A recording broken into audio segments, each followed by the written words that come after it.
Hello, and welcome to episode 3 of the Hyperplane podcast. I'm here with Bargava Subramanian, my friend and the co host of this podcast.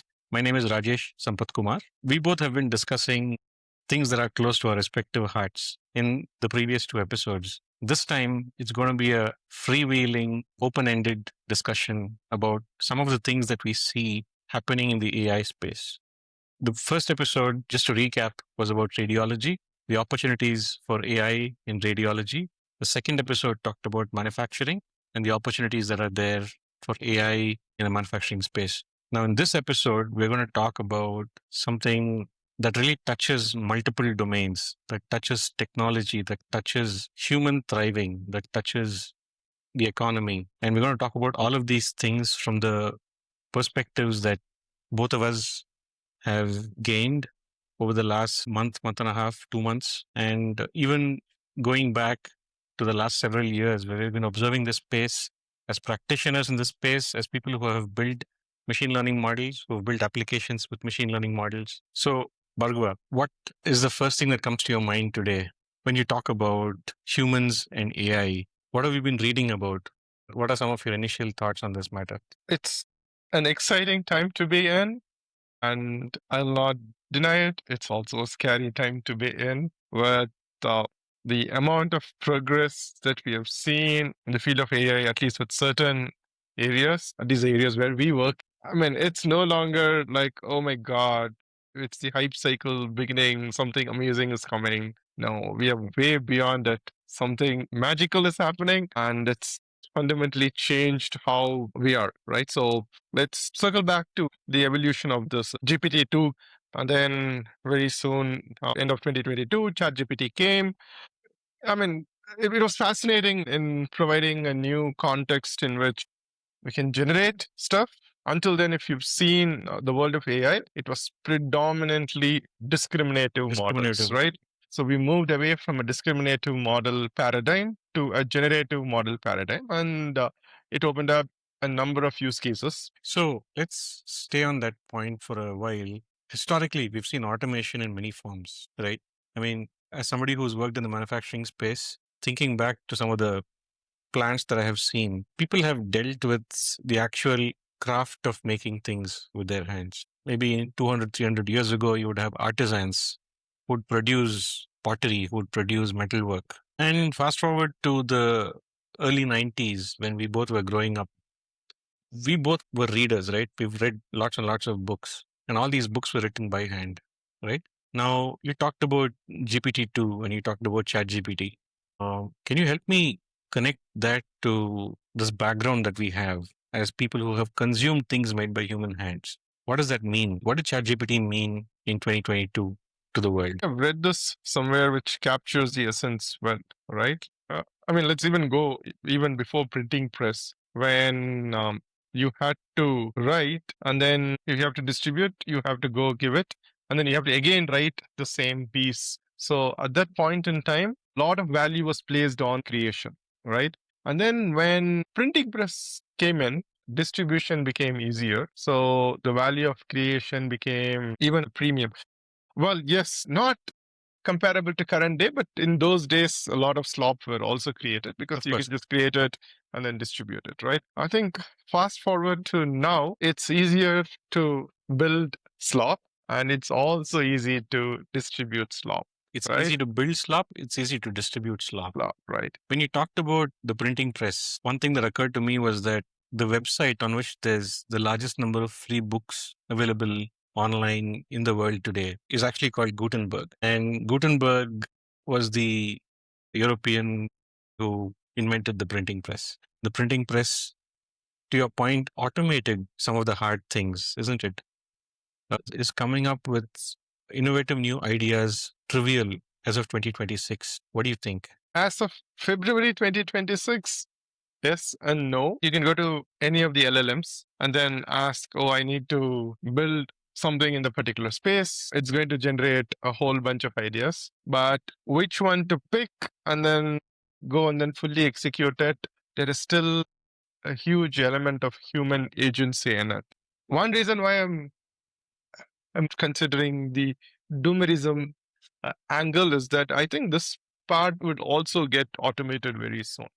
Just pause for a second and get into what doomerism is. What is doomerism? A lot of people who might be listening to this may not have heard of that term. We hear about this term in the circles that we both are part of.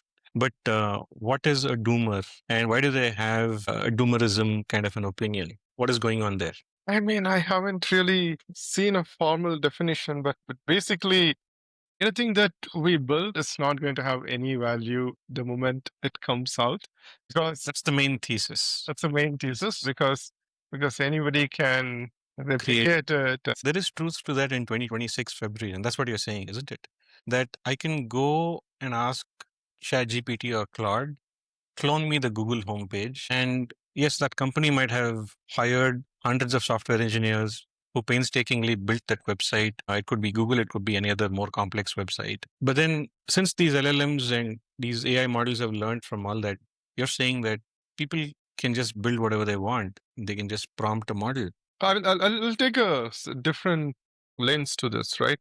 So if you see, especially the three big labs, OpenAI, Google, and Anthropic really leads the way here. Is that the path to AGI is through code, right? Like for example, they don't have a good voice model or image model. They're all probably still building, but it's not out there. Their path to AGI is through code, and now that's becoming the dominant model. So the advantage of doing something in code is that you can formally verify what is happening, right? So I am tending towards doomerism because a lot of what I do can be formally verified. And so I know that the moment something can be formally verified, as you rightly said, replicate this homepage, you can go and then easily replicate this homepage.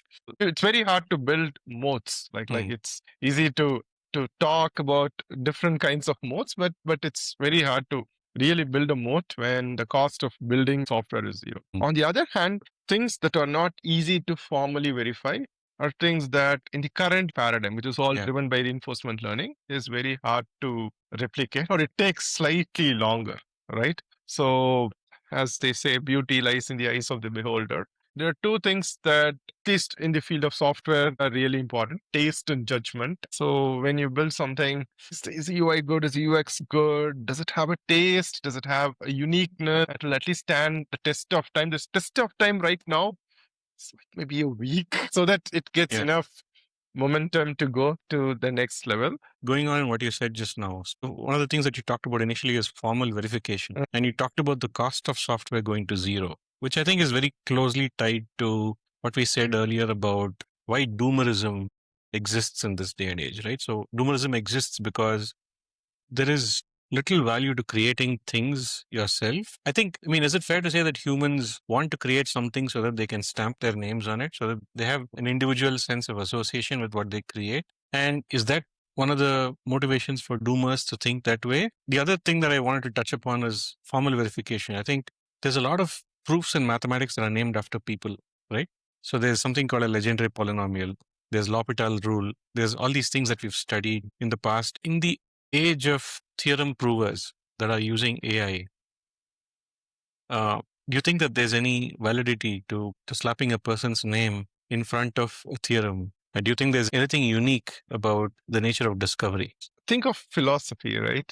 It's evolved to the current way in which we all work. We all are knowledge workers. Now, this was not true even 200 years ago. There were like different things that one could be pursuing. But at this point in time, waking up for whatever it is, industrialization of knowledge workers, 9 to 5 work, that has disrupted. That's no longer true. Putting a name on that discovery, it's because now your very identity is getting questioned. What name do you give to a theorem which has been identified by AI? We are not taxonomers, right? I mean, humans, maybe one portion of what we do in our lives is taxonomy. We like to classify things, say that this looks like that looks like this. And you talked about philosophy, a way of thinking about our lives, which gives us the motivation to go and lead the lives that we want to lead, right? Yeah, I think if you look at it from the perspective of AI helping you do something, of AI doing something on your behalf, we see AI writing code, AI writing essays. We see children using AI to reason about their homework. When I was speaking to Mira sometime back, she mentioned imagine going to the gym and having a robot lift weights for you. At what point does the grind of doing something become less attractive than the convenience of using AI to do things? I will put the ball back to your court, picking the area that you worked in. You have worked in manufacturing. Yeah. Many of these plants are fairly automated, Mhm. right? For the amount of vehicles that are on the road, the amount of people who are employed in the plant has fairly remained the same.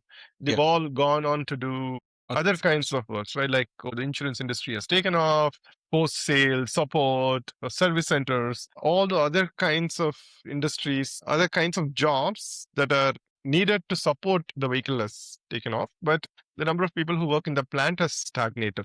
Now, it's kind of similar in other spaces too.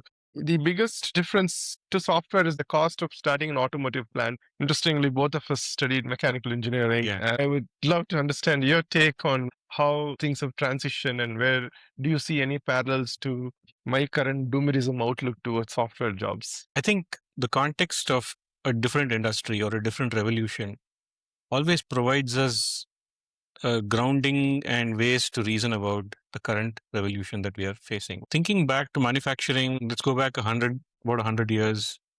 In the early 1920s, mass-produced vehicles were already there in the market. People were making internal combustion engines, putting them on chassis, and those were being sold in various shapes and forms. There was a tradition of craftsmanship that was brewing in America, in Europe. There were some elegant vehicles being produced by the likes of Bugatti. And I think if you look at the early Mercedes, the early Bugattis, many of them are created using the human hand. And many of them are also, in many cases, mass produced on the factory floor.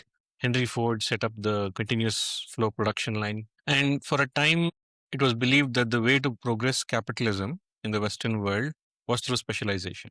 I think you can still make the argument today that specialization is what drives each of us. It's what has created productive careers for most of us, right? In that world, in the manufacturing world, you could say that the impact of automation was felt in very different ways. Manufacturing automation made people revolt, made people uncomfortable. And then some of the things that you alluded to, where people learned new skills, where they picked up new things, it was possible because there were, if not this mode, then there was some other mode. With AI, I guess the conundrum that I have today is when you have knowledge work and when you have, say, the grunt work of lifting things, putting things down, because we're seeing robotics also advancing in lockstep with artificial intelligence, right? So I guess my conundrum today about the current revolution is even though I can draw upon what I have seen in manufacturing and the evolution of manufacturing over the last 20 years of my career and the historical context that we all have about manufacturing prior to that, the niches or the moats where human ingenuity can still exist, they seem to be shrinking. At least that is my current take. And this kind of dovetails with what you said earlier about doomerism. My experience is that in manufacturing, automation has been around, robots have been around, welders have been replaced by robotic welding machines, assemblers have been replaced by robotic assemblers. But the human has always found a way to contribute to either the engineering of it or other parts of this manufacturing enterprise. I don't know if that same thing applies as of 2026 because from the looks of it, AI is coming for everything. It's coming for knowledge work across disciplines. AI is being thought of as an opportunity to automate not just the mundane, but also the creative. In fact, somebody on Twitter once said, I wish that AI helped me do my laundry and clean my house while I wrote poetry. But in fact, I didn't sign up for a situation where AI is doing the poetry and I have to do the laundry now, right? So it's really interesting how that has panned out. See, that's a good analogy.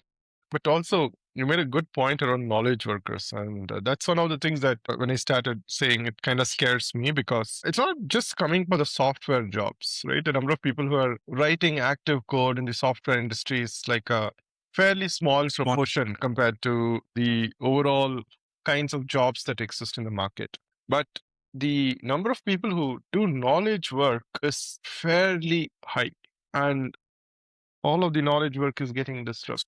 For a very long time, the common saying was ideas are cheap. When I was in school, every day we have to write proverb on the blackboard. So something that comes very often was that 1% inspiration, 99% Perspiration. perspiration. I think now that perspiration and knowledge work is 1% or it's just the cost of tokens. I don't know if it's really good for the society because we humans thrive on having better ideas. The reason we socialize, we meet is that we get to have better ideas, right? Is it fair to say that humans require a certain amount of friction? I'm saying friction in a very specific context. When you say we socialize because we want new ideas, something that is new by definition is uncomfortable, isn't it? Don't you think so? It's not just I have an idea, I have a point of view, and I want to share it. Where I'm going No, with this is if I were to listen to that idea that you have, I may not find that idea to be interesting or attractive, for example. And by the same argument, it's only by becoming comfortable with that gradient of somebody else's idea or something new that we can improve, isn't it? I mean, the conversations between us, for example, have been enriching because you bring up certain perspective, and that perspective is something that I look forward to hearing. And if you went to a third person and had a conversation with them, or if you started doing work that is different from what you currently do, that there would be a gradient. It would be sort of climbing a hill for a certain amount of time because your mind is not used to it. correct. If you see, there are industries that has thrived around this idea of like events, conferences, meetups. All of these things exist, at least in the knowledge worker space. These are huge things, right? Yeah. Like it shows events in any domain and vertical that you see. There's a trade show Not happening right now that the AI summit that's happening right now, and a lot of the the people that we know are actually in the summit. In given this situation, that's like a place. There's a gravitas to like. There's so much attraction towards going there, talking or meeting and seeing what is happening. Change may not happen at that instant, Yeah. but over a period of time, it does help someone get better and better. So is Right? using a chatbot, is using ChatGPT or Claude like having a conference on your computer?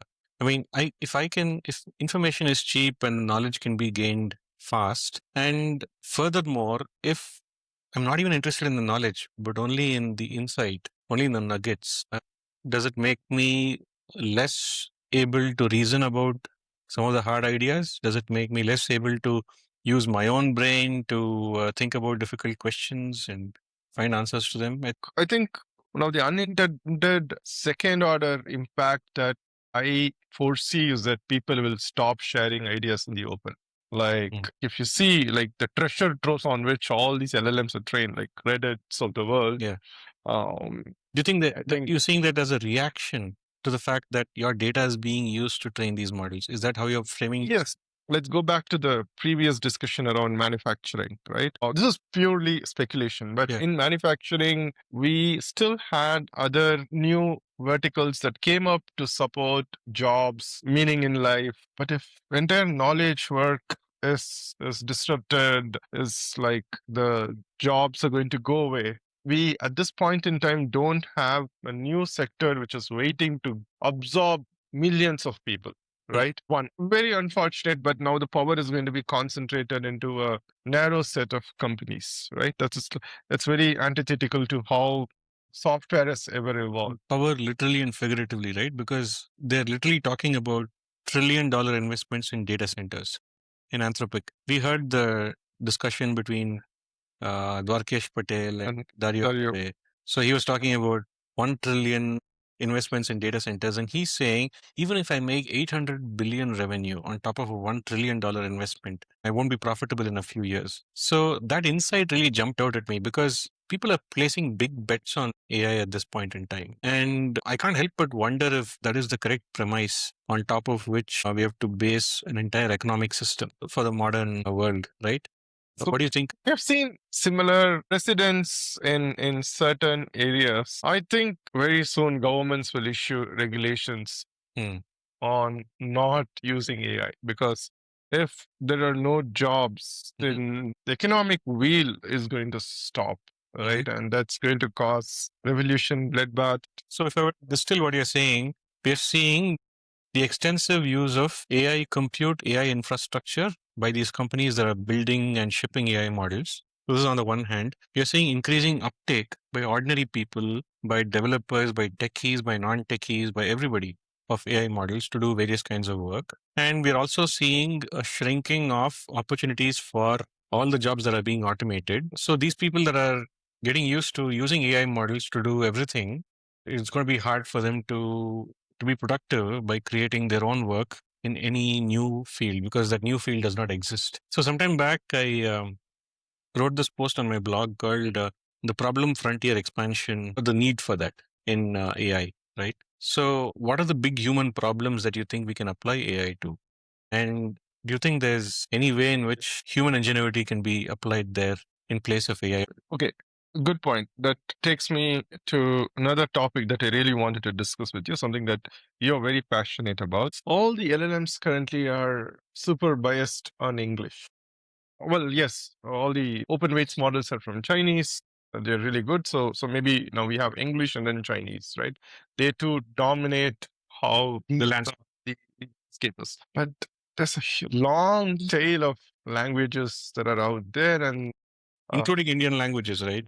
we discussed this prior to recording this. Yes, you're right that India has the highest diversity of languages out there, and it's fertile ground to know how this is going to pan out. I'd love to hear your thoughts on. I know there are some companies building out. Yeah. What do you think of that, and where do you see the opportunities here? Yeah. I think erasing boundaries of communication between people has always led to greater economic progress. That's the preface to what I'm going to say, right?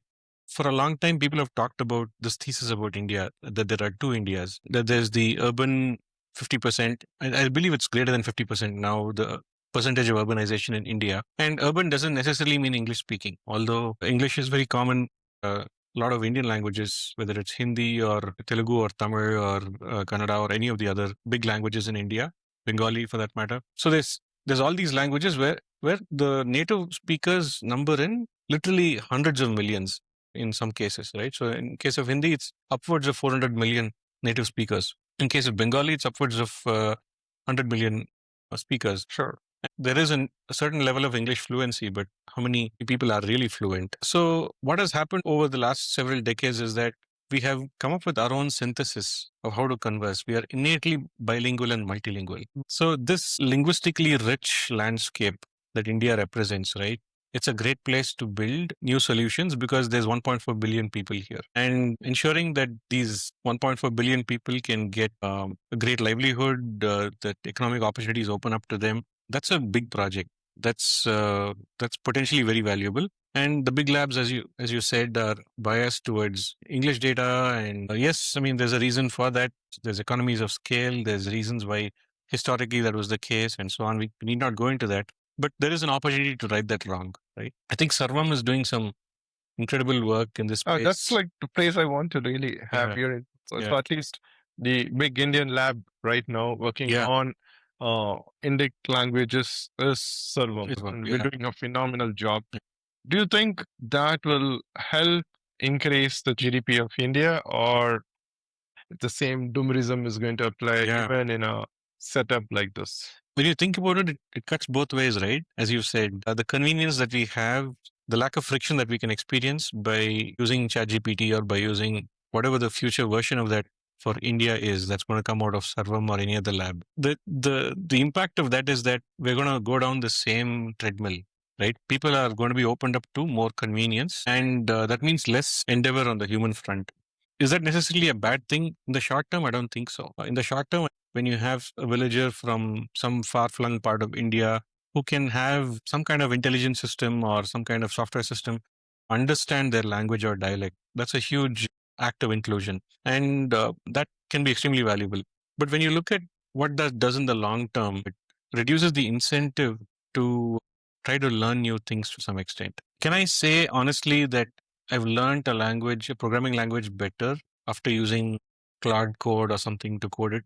I would probably say no. I'm a Python person, sort of like a lot of people out there in the data and ML space. And if I were to just draw the analogy between computer languages and human languages, learning Rust is something that I tried to do in 2018. And I took myself through several exercises. This was before the age of LLMs and ChatGPT. So you had to read the documentation and start coding stuff. Fast forward to 2026, if I were to write an application in Rust, I would probably start with Cloud Code. To apply the same analogy to a translation situation, where if I have to speak to a Bengali speaker, who knows if technology will enable us to be so comfortable with it that we go to that as the default mode of communication with anybody else who doesn't speak our language. Is that a tragedy, or do you think that's a success? I'm really on the fence on that. Okay. Yeah. Because I work in healthcare and I know a lot of applications where AI is a game changer.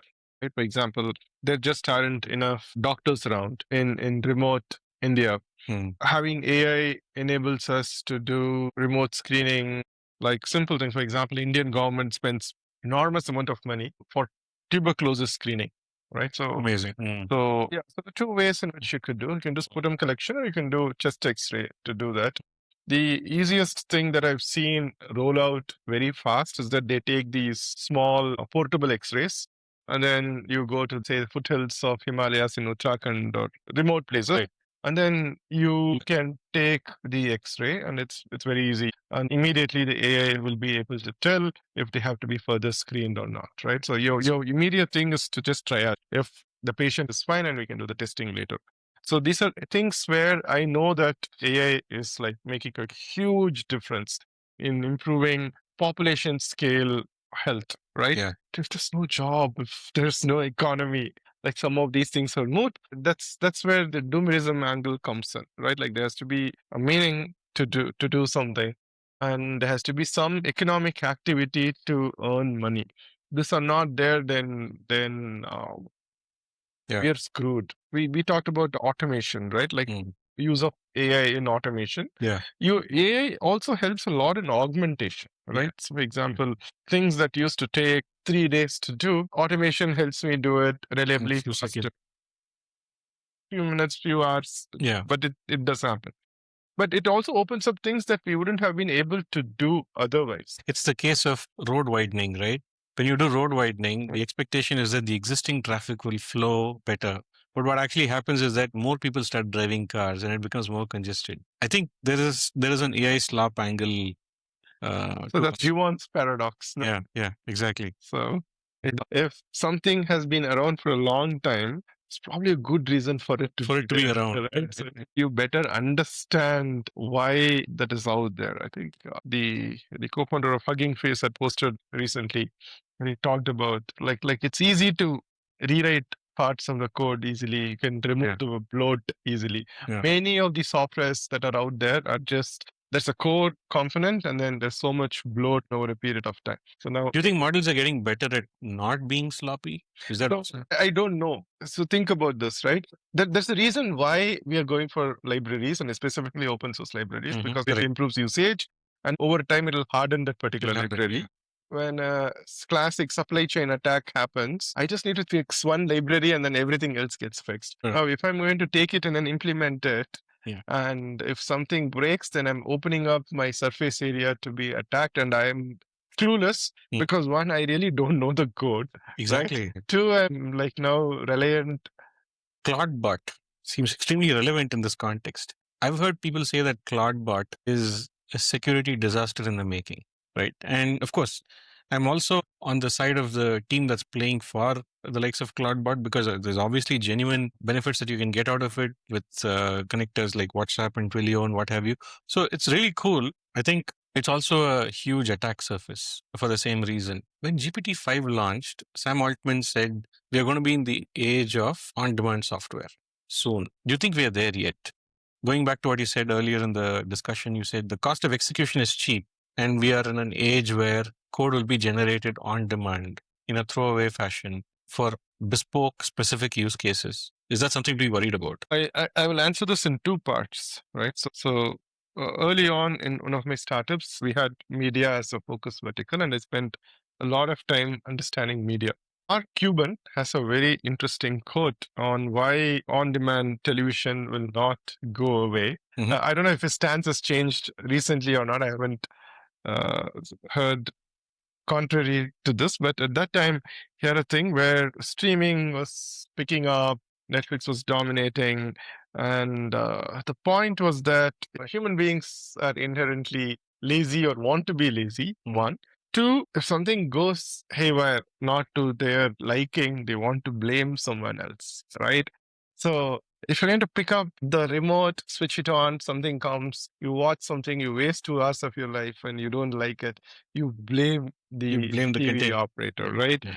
On the other hand, in streaming, you are forced to select it. And Yeah. I'm sure Netflix has amazing data around it, Yeah. right? Even for me, I can see it takes me so much time to agree on something. Something, yes. In fact, I have a running joke that you spend more time on Netflix just looking at the actual the tiles that appear there and looking at the descriptions than actually watching something. So where does this lead us back to? So let's come back to the point we were discussing.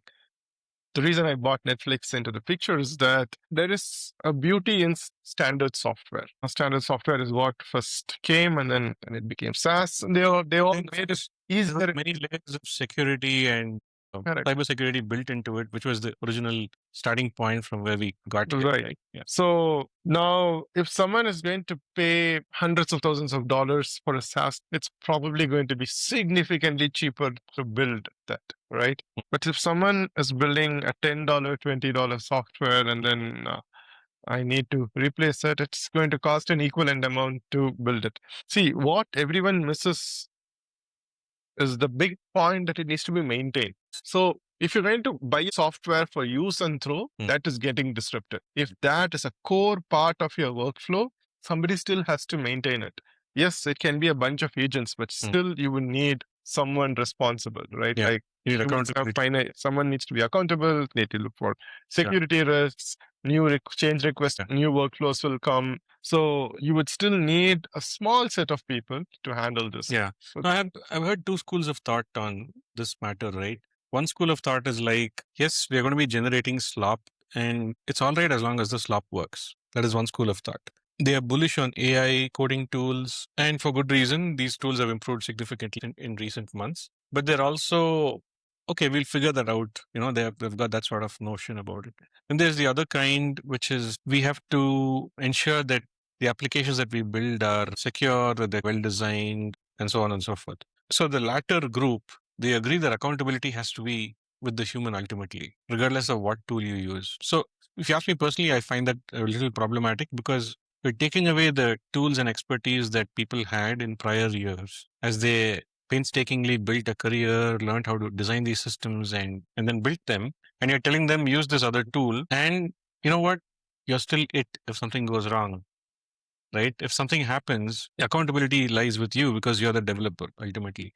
But the point is, the term developer is almost like a ship of Theseus. It's been hollowed out, and the human is sort of for hire. They're hitting the yes or no to going back to your point, the taste and the intuition that the human is supposed to have. They only bring that to the table, but the tools that are given to them are imperfect. So your choice as to whether this is good taste or bad taste is not going to necessarily result in an outcome which is good taste. So that's the second camp. The first camp is like this will also pass. This will also be figured out. The AI models will get better. We'll invest 1 more trillion into data centers. We'll build one more model in the future. Which of these two divergent futures? I think the first one is the most probable thing to happen, but that's not You going mean to happen today. more compute? Correct. Okay. Correct. That will get solved because there is so much riding on it that unless there is like massive government pressure that, oh, we are going to be like come and live in our country because we don't use AI, right? Like, Do you foresee a future like that? given my doomerism outlook, I really don't know. I will not be surprised, right? Like there are places where you go which are pristine. There's no plastic. AI, There's there's no plastic. Yeah, like all if you can signal that you don't use plastic and that you're organic and stuff, you can also signal that we don't use AI. we don't use AI, and we are Like like, it's a natural correct. transition, right? From See, okay, I'm telling we have seen examples of this in small scale, nothing at the industrial scale of how AI is disrupting software and knowledge. Yeah. An example is that both of us are heavy coffee drinkers, and you can get a 20 rupee coffee, you can get a 200 rupee coffee, you can get a South Indian filter coffee, you Yeah. can get a instant coffee from brew, in espresso, you can take beans from creamers, any so you can go full artisan or you yeah, can do low key. the low key one, Yeah. right? Like We used to, so yeah. it's all there. It's still It's about coffee at the end of the day. But there are many ways of doing it. Yeah, and you can choose which one you want to do, right? The one that I'm really worried about is that if there are no jobs and if there's no industry that's going to take so many people, we have policy issues and not technological issues. How does this tie back to the coffee example? Because it's not displacing jobs. So this has opened up different kinds of coffee chains that is out there, right? So This is a divergent phenomenon where correct. people are opening themselves up to more and more experiences in the name of drinking coffee. And that has led to positive outcomes for society as a whole. And you're saying that that is not the case with AI. So with this, I have to go back to the start of age of farming itself. Like you have to hunt and you have to cook and you Yeah. have to eat it, Yes. right? To then industrialized farming came, and then People started living in communities. And so you know that, right? Like until industrial revolution, the world's population didn't really explode. explode. So this happened, right? Now when AI comes and then all of these things are going to get automated and there's not enough economic growth for vast sections of the society, Yeah. we are really looking at a revolution that is From fiction, if you know the Dune series or if you've read it Yes. or if you followed it.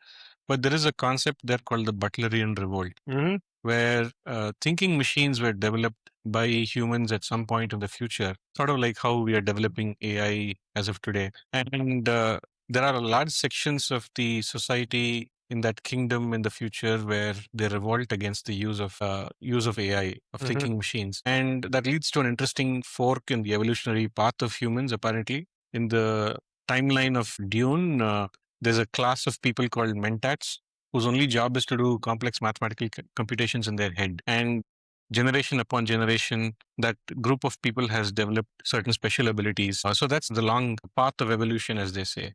I mean, the future that you painted with Doomerism seems like a bleak one. It's the other side of the bet where I invent a thinking machine and I hope that things will go well. But if I'm automating myself out of work and if I'm automating large parts of society out of work, and it's going to set them up for revolt because the higher rewards have been taken away for all of society. So people fall back on the base instincts that they have, such as territorialism, identity, and the ability to inflict violence or the ability to defend themselves from other groups. That becomes the hallmark for society. Is that where you're going? Yes. Okay. We are. What do you think? Well, What do you think is a solution if we go down this path of building more and more sophisticated artificial intelligence? Do you think that it leads to a net negative for the world? What are some safeguards? What are ways to? I mean, one way to think about as of today, will your job get automated or not is a function of the size of your screen and the time you spend on your screen, right? So you mean if you have a big laptop or a big monitor, Then bye. and bye bye, right? Because the AI is going to do everything that you do. Yeah, in the very, very immediate future, Yeah. right? On the other hand, if you're going to do something where your exposure to screen is like literally zero, Zero. Say you're a farmer or somebody like that, then the work still has to get done. then that path is like slightly longer. But the interesting thing is, even in other domains, automation has come about, isn't it? I mean, we've seen how farmers for a long time were tilling the land by themselves and harvesting by themselves with the aid of cattle eventually. That's what led to the Neolithic period, going back to Sure. the age of farming. And fast forward to the Iron Age and the Industrial Age, we had small implements and then motorized implements like tractors and tillers and harvesters and the entire Cambrian explosion of farm equipment that happened maybe in the mid 50s or later, right? So even there has been automation. So where do we draw the line and where do we? So there's the inflection economic theory, something called Baumol's cost index. What it says, so let's take this example, right? Like 100 years ago, the current kind of footwear that we wear didn't exist. So you have to keep your foot, and then somebody will come home, they will take the outline, the outline on the leather, and then they will go and then make it. So it's a very, very artisan way of doing it, right?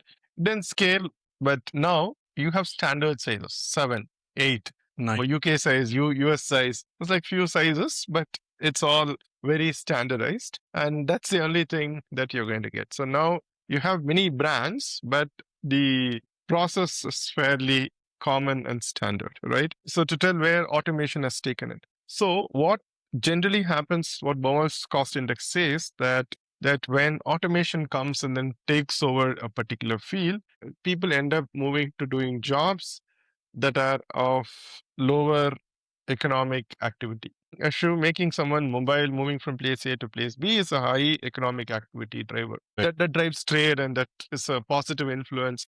On the other hand, they would move into doing things which does not yield much It's economic. like what happened with the textile mills in India, isn't it? During the British colonial period, for a while, India was the biggest producer of textiles, and all of these were artisans. Even now, if you go to some of the villages in Tamil Nadu, you'll find silk artisans. So the old handmade equipment, all that exists with all the strings and the wooden pegs and everything, right? It's a very complex skill based labor. And when the British came up with various kinds of textile mills that were able to take raw materials from India, industrialize their homeland, and then flood the local market with cheap textiles, that led to a crash of the Indian economic system. The locals got impoverished in just one generation because they all lost their businesses overnight. So, of course, there's a sliver of that that still exists in places like Kanchipuram, like I mentioned, but it's likely that AI is going to do that to software engineers. Has it already started doing? See, I'll draw the parallel to doing this, right? For example, I need to wear a silk shirt, right? So in the pre-industrial era, a lot of like the Rajas of the world were wearing silk shirts. But cut to 2026. Hardly anybody does. It's out of fashion. So yes, so the point is not that that work does not have any value, right? Like they it's highly skilled and they do it. Yeah. There is no demand for it. There's no demand Right? for it. When the demand goes away, we are stuck. So I'm not talking about outliers. So there's going to be a small set of people who would, in any era, be able to find a job. Right? I'm talking like when there's a mass of people do not have jobs. There's no industry to absorb these jobs. Yeah. Like where will this move to? Right? Yeah. Like, And in our discussions earlier, we talked about what can be done. Do we have to look at economics in a new way? And can we top load some companies to build utilities for AI to be used in terms of social utility? And that requires not an unstructured kind of economy, but a structured economy, which goes against what we've been going behind in the last 30, 40, 50 years in India. And probably it is a complete negation of the capitalist thesis, right? Do you think that there's a future in universal basic income, some kind of socialism, some kind of planned economy that is anti-capitalist in some form of statement, in some way of stating, because of AI? in an era of abundance, that's worth thinking about. Are we really heading into an era of abundance? It's not even, right? So it's going to take some time to get there.